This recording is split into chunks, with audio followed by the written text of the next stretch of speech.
Assalamualaikum warahmatullahi wabarakatuh. Saya Mutiara Mayang Segara dengan NPM 211010023 yang akan membuat video untuk tugas akhir individu mata kuliah manajemen perawatan. Soal pertama, jelaskan istilah-istilah dari for the facility sampai other. Untuk for the facility, itu ada plant trips. Ini adalah kejadian di mana pabrik atau fasilitas produksi mengalami penghentian operasi yang tidak direncanakan. Penyebabnya bisa bermacam-macam, seperti masalah teknis pada peralatan, kekurangan bahan baku, atau gangguan listrik. Yang kedua ada capacity factor. Ini adalah metrik yang mengukur seberapa efisien fasilitas produksi menggunakan kapasitas terpasangnya. Dihitung dengan membagi produksi aktual dengan kapasitas produksi maksimum selama periode tertentu. Biasanya ini dihitung dalam jam, hari, atau tahun. Nilai capacity factor tersebut yang tinggi menunjukkan efisiensi produksi yang baik. Selanjutnya ada indikator kinerja atau performance indicators. Pertama ada unplanned operator actions. Tindakan yang diambil operator ini untuk menanggapi masalah yang tidak terduga selama proses produksi. Misalnya, menyesuaikan pengaturan peralatan secara manual untuk mengatasi kegagalan sementara. Yang kedua ada unplanned power reduction. Ini penurunan daya listrik yang tidak direncanakan, yang dapat mengganggu operasi produksi. Penyebabnya bisa berasal dari gangguan pada jaringan listrik atau pembatasan daya oleh pemasok listrik. Selanjutnya ada production delay. Ini penundaan produksi karena berbagai alasan seperti masalah kualitas, keterlambatan bahan baku, atau pemeliharaan peralatan mendadak. Selanjutnya juga ada enforcement actions. Tindakan yang diambil oleh pihak berwenang untuk menegakkan peraturan lingkungan hidup atau keselamatan kerja di fasilitas produksi. Ini bisa berupa peringatan tertulis, denda, atau bahkan penutupan sementara. Lalu ada litigation occurrence. Peristiwa ini di mana fasilitas produksi terlibat dalam proses hukum, misalnya karena kegugatan lingkungan hidup atau kecelakaan kerja. Selanjutnya juga ada citations or violations. Pemberitahuan resmi ini dari pihak berwenang tentang pelanggaran peraturan lingkungan hidup atau keselamatan kerja di fasilitas produksi. Selanjutnya ada root cause evaluations. Ini yaitu investigasi untuk mengidentifikasi penyebab dasar dari suatu masalah yang terjadi di fasilitas produksi. Hal ini penting untuk mencegah terulangnya masalah tersebut di masa depan. Lalu ada injuries, yaitu kecelakaan yang mengakibatkan cedera pada pekerja di fasilitas produksi. Lalu CMS frighten, ini jumlah corrective maintenance atau CM yang ditulis untuk atau diajukan selama periode tertentu.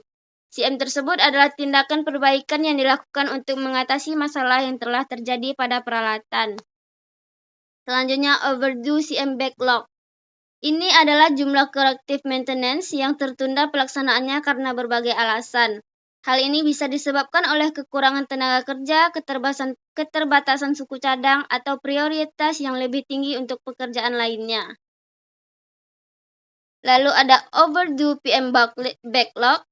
Jumlah preventive maintenance atau PM tersendiri yaitu yang tertunda pelaksanaannya.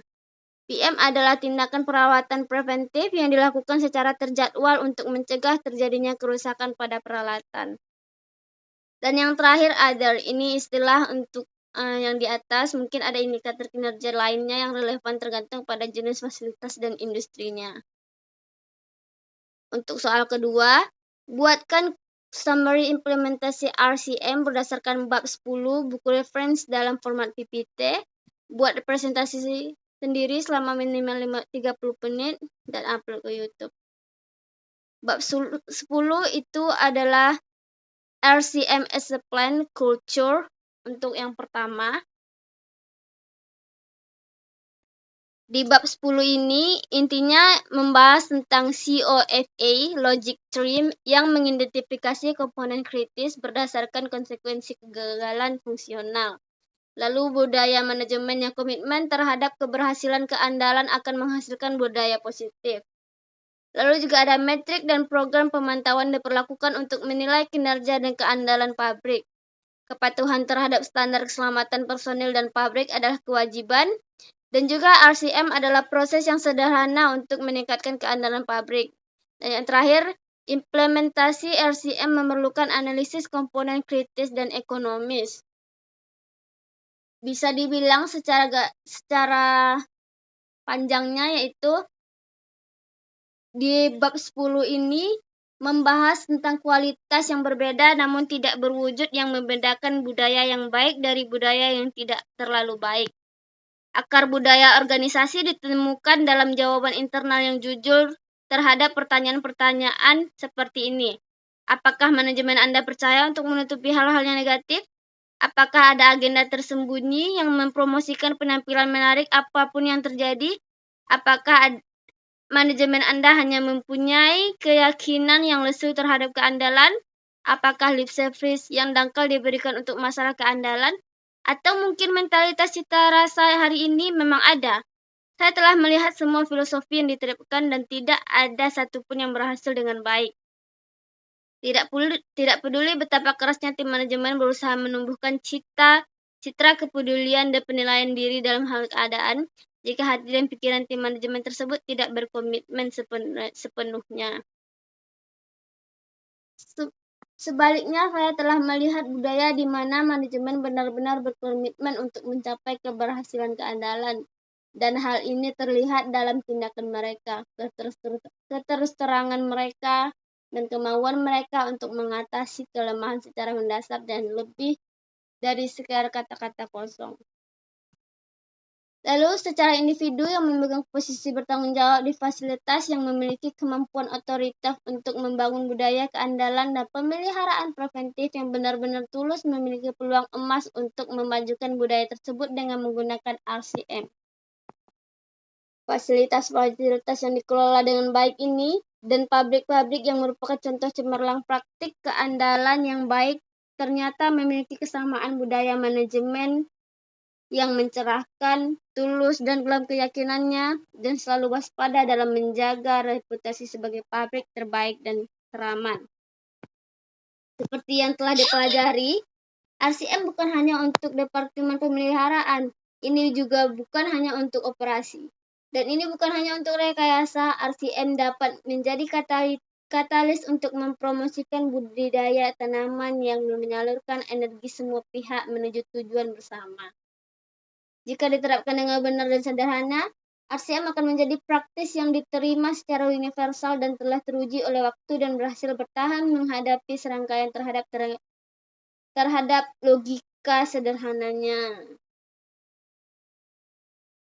Mengenai budaya keselamatan, saya sangat mendukung keselamatan personel dan pabrik. Seperti yang saya sebutkan, saya mempunyai kesempatan untuk bekerja di dua industri yang mungkin paling ketat dalam hal standar keselamatan. Saya juga tidak pernah lupa bagaimana kesalahan dalam lingkungan nuklir berpotensi mempengaruhi kehidupan ribuan orang yang tinggal di wilayah sekitar. Selanjutnya membahas tentang tinjauan proses demi langkah-langkah. Tinjauan proses langkah demi langkah. Yaitu ini membahas tentang seperti yang ada di bab 1 sebelumnya sampai 9. Di bab 10.1 itu menggambarkan akan meninjau kembali secara singkat setiap langkah proses implementasi RCM yang disederhanakan. Anda mungkin ingin kembali ke bab tertentu untuk tinjauan lebih mendalam. Masih di bab 10.2, masih ada 10.2.1. Ini tentang pilih titik kontak RCM. Di sini Anda perlu memilih seseorang yang memiliki keterampilan kepemimpinan dan komunikasi untuk menjadi single point of contact atau SPOC RCM Anda. Orang ini harus mengumpulkan setidaknya satu perwakilan masing-masing dari pemeliharaan, operasi, teknik, dan anggota terpilih dari kapal tersebut. Daripada menentukan program pelatihan yang ketat dengan menggunakan fasilitator dan konsultan, SPOC harus mempunyai tanggung jawab untuk menentukan bagaimana memastikan bahwa semua pemain kunci memiliki pengetahuan RCM yang diperlukan. Untuk selanjutnya, 10.2.2, tinjau alasan kegagalan program RCM. Ini adalah area yang dapat dijelaskan oleh SPOC kepada tim. Anda tidak ingin jatuh ke dalam perangkap, parit, dan lubang runtuhan yang sama yang telah menelan pihak lain dalam upaya mereka menerapkan program RCM. Saya mencantumkan alasan paling umum mengapa program RCM gagal diimplementasikan. Salah satu unsurnya yaitu adalah keterlibatan konsultan. Tidak hanya harganya yang mahal, namun kebanyakan dari mereka memiliki pengetahuan yang lebih sedikit tentang RCM dibandingkan Anda yang memiliki saat ini setelah Anda menyelesaikan buku ini. Untuk 10.2.3 itu memahami konsep. Konsep implementasi RCM sendiri yang disederhanakan mungkin merupakan satu-satunya elemen yang terpenting dalam keberhasilan implementasi program RCM. Jalan pasti menuju kesuksesan terletak pada pemahaman konsep kegagalan yang tersembunyi. Komponen penting, analisis kegagalan tunggal dan kegagalan ganda. Komponen yang berpotensi penting, yang merupakan mata rantai yang hilang dari RCM, hukum kanonik tentang kegagalan, analisis konsekuensi kegagalan atau COFA, resonansi, tendangan, dan fungsi siaga. Selanjutnya untuk 10.2.4, yaitu tentukan kriteria Anda. Tentukan kriteria keandalan aset Anda. Langkah dalam proses ini adalah saat Anda menentukan standar emas keandalan masing-masing pabrik. Ini adalah standar yang Anda tetapkan untuk menjaga keandalan fasilitas Anda. Kriteria keandalan aset yang Anda tetapkan harus berupa definisi yang jelas dan ringkas mengenai kejadian yang tidak diinginkan yang ingin Anda hindari. Ini adalah dasar dari seluruh logika RCM Anda. Mempertahankan fasilitas Anda dari kejadian yang tidak diinginkan ini adalah tujuan dari strategi program pemeliharaan preventif Anda. Logika RCM sendiri mengeksplorasi konsekuensi kegagalan peralatan dan dampaknya terhadap kriteria keandalan aset Anda. Karena pentingnya pemilihan kriteria ini, sangat disarankan agar kepala manajemen dari semua organisasi pemangku kondisi yang memenuhi syarat pemangku kepentingan menandatangani memorandum kesepahaman yang membuktikan persetujuan mereka, termasuk kondisi yang memenuhi syarat, mencantumkan beberapa kriteria keandalan aset pada umumnya. Industri yang berbeda dan jenis fasilitas yang berbeda mungkin memiliki tujuan kriteria yang berbeda juga. Namun, dua kriteria pertama yang berkaitan dengan keselamatan personel dan pabrik merupakan kriteria wajib dan tidak dapat dinegosiasikan untuk industri atau pabrik manapun. Selanjutnya 10.2.5, buat database peralatan alphanumerik. Ini adalah database yang mencakup semua komponen di pabrik. Di tingkat peralatan di mana komponen discrete nomor ditentukan. Ini adalah komponen yang akan dianalisis dalam pohon logika COFA RCM untuk mengetahui fungsinya. Menganalisis semua ID peralatan adalah suatu keharusan, tetapi hal ini memungkinkan Anda menghilangkan tugas yang membosankan, intensif sumber daya, dan memakan waktu dalam membuat batasan dan antarmuka sistem dan subsistem. Bagian-bagian seperti bantalan, poros, atau pegas tidak dianggap sebagai komponen dengan ID peralatan. Bagian-bagian menjadi penting ketika menentukan penyebab spesifik kegagalan pada tingkat peralatan. 10.2.6 menganalisis setiap fungsi komponen pada COFA Logic Tree.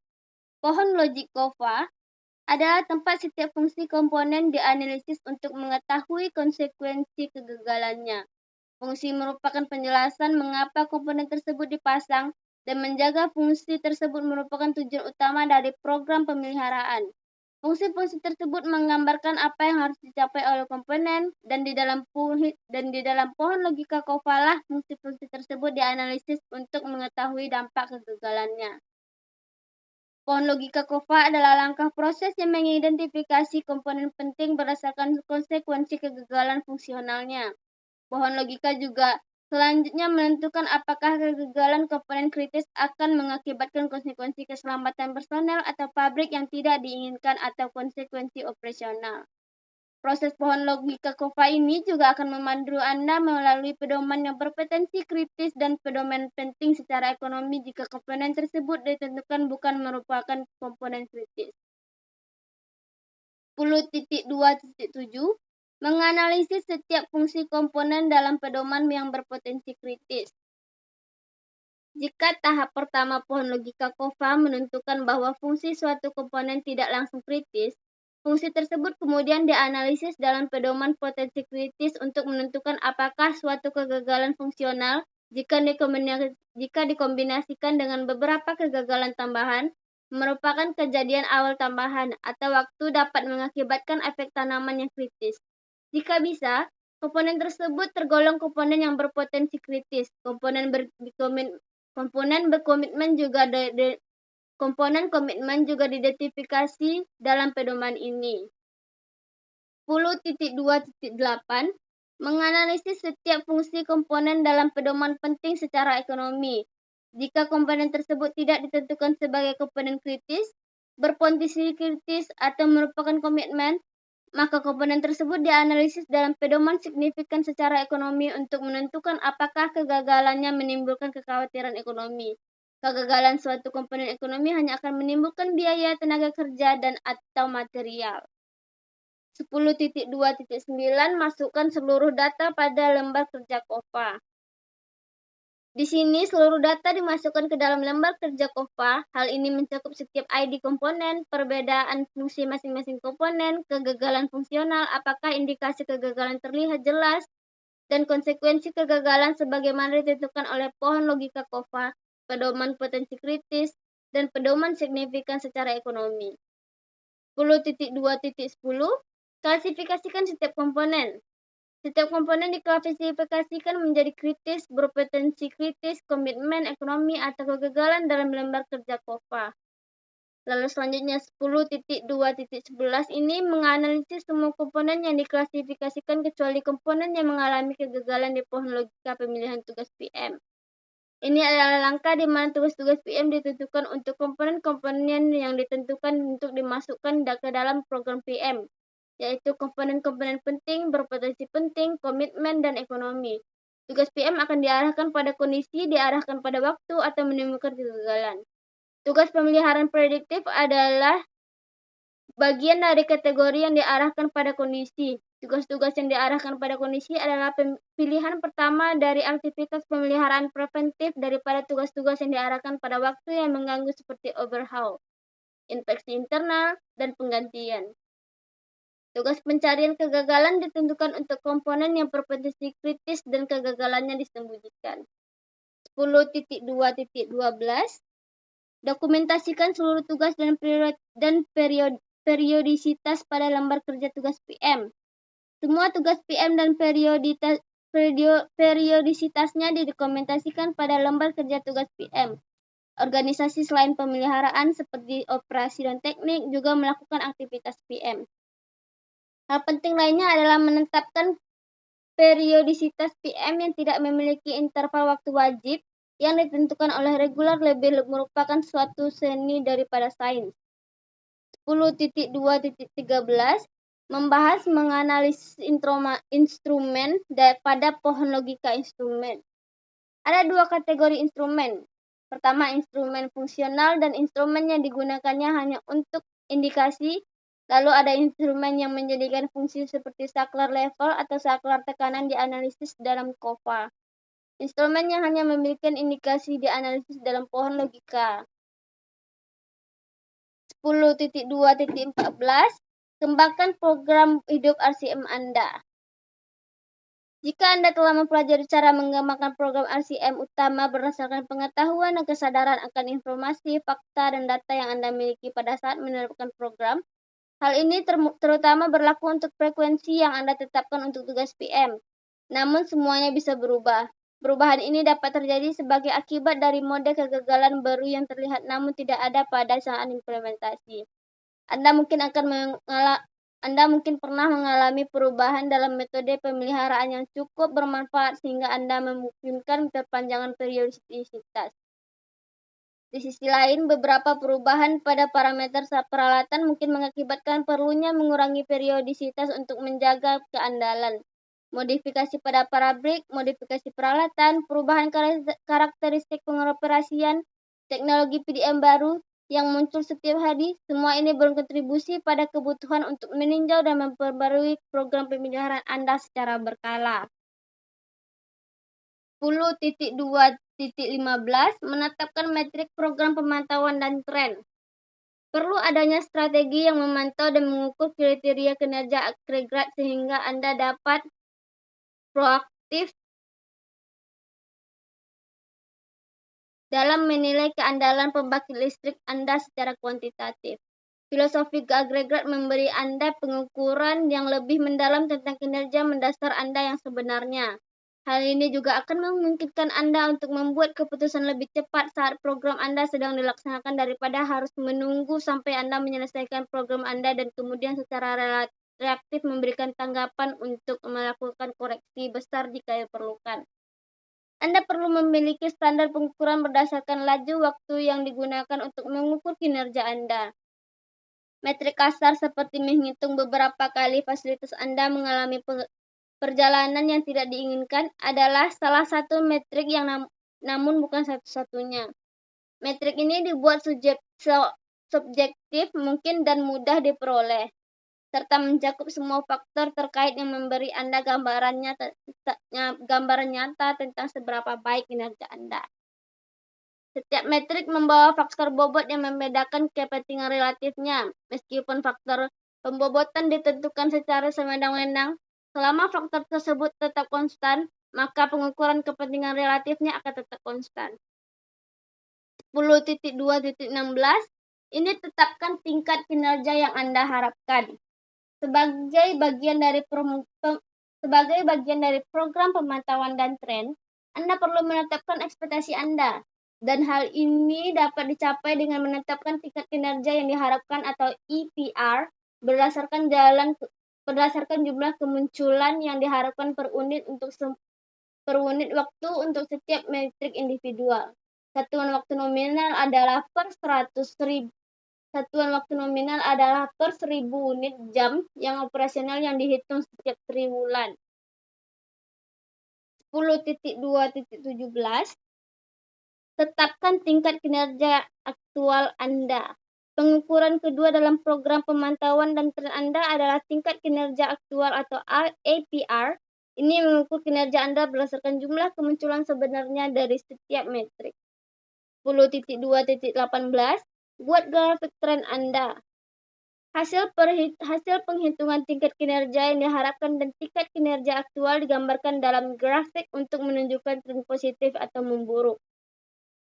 Grafik ini sangat berguna untuk memberikan gambaran kepada manajemen senior tentang keseluruhan metrik. Ini adalah cara cepat untuk memberikan pandangan yang sangat perseptif dan intuitif ke dalam jendela keandalan fasilitas. 10.2.19 Teruslah waspada terhadap program Anda. Mengubah program keandalan utama secara sembarangan tidak seperti menambahkan garam atau gula ekstra ke dalam resep yang sudah terbukti. Hal ini benar-benar dapat mengganggu keseimbangan resep tersebut, mengubahnya dari kenikmatan seorang penikmat menjadi sesuatu yang tidak dapat dimakan. Sayangnya, rasa puas diri karena menjadi orang yang berkinerja baik seringkali menyelimuti rapat manajemen senior. Ini adalah titik di mana mereka percaya bahwa mereka telah mencapai nirwana keandalan dan mulai membiarkan fasilitas mereka merosot karena mereka tidak lagi waspada terhadap program pemeliharaan preventif mereka. Menurut pengalaman ini, adalah kejadian yang sangat umum dan harus dihindari. Keandalan pabrik tidak dimasukkan untuk dilakukan secara autopilot. Hal ini memerlukan perhatian dan keterlibatan terus-menerus. Tidak adanya konsekuensi tanaman yang tidak diinginkan bagi tanaman dewasa berarti seseorang telah melakukan sesuatu dengan benar. Biasanya pada saat kinerja puncak inilah manajemen berupaya mengubah proses dan mulai bereksperimen untuk mengurangi lebih banyak biaya dengan menghilangkan apa yang mereka anggap sebagai kelebihan sumber daya karena pabrik beroperasi dengan sangat baik. Jalan menuju terlupakannya keandalan ini lebih cenderung muncul ketika tim manajemen baru tiba dan tugas pertama mereka adalah meningkatkan laba. Ketika Anda akhirnya mencapai kinerja keandalan yang baik untuk pabrik Anda, program pemeliharaan dapat menjadi peluang besar bagi penghitung kacang perusahaan untuk mulai memangkas biaya. Itu mungkin kesalahan besar, tapi sayangnya ini terlalu sering terjadi. 10.3 yaitu mengambil komando kapal Anda sendiri. Saya sangat berharap bahwa implementasi RCM menjadi sederhana dapat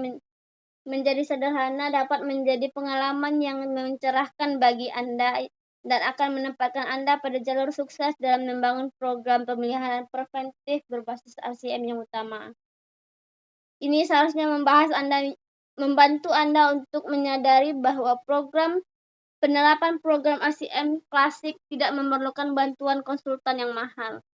Hal ini juga tidak memerlukan pelatihan khusus atau intervensi fasilitator. Itu tidak memerlukan pembuatan batasan sistem dan antarmuka, bahkan tidak memerlukan gelar insinyur. Sepanjang saya menjelaskan, saya telah mencoba menghilangkan semua kebingungan dan kompleksitas dari sebuah proses yang tidak boleh membingungkan, dikaburkan, atau rumit. Tujuan saya adalah agar buku ini dapat digunakan sebagai pengaruh dalam menetapkan standar universal baru bagi setiap industri yang ingin meningkatkan keandalan pabriknya dengan mengembangkan program RCM. RCM tidak boleh dirahasiakan, sehingga hanya perusahaan besar yang memiliki banyak uang untuk dibelanjakan pada konsultan yang akan menerima manfaat dari proses yang sangat berharga ini. Ada banyak cara untuk meningkatkan keandalan, namun sejauh ini belum ada proses lain yang terbukti seefektif metodologi RCM dalam menetapkan program pemeliharaan preventif terbaik. Anda sekarang harus memiliki alat untuk melaksanakan program Anda sendiri, dan seperti kapten kapal, memegang kendali penuh atas keputusan dan arah yang ingin Anda tempuh. Dengan senang hati saya membuat video ini untuk membantu agar Anda bersiap untuk mengambil alih kemudi dan memungkinkan Anda berlayar menuju tujuan yang sukses di mana Anda memegang kendali penuh atas kapal Anda sendiri. Itu adalah untuk jawaban nomor 2 yang membahas tentang RCM Implementation Made Simple di bab 10.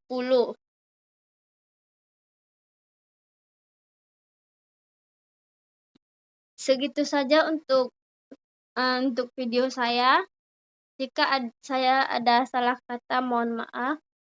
Terima kasih. Assalamualaikum warahmatullahi wabarakatuh.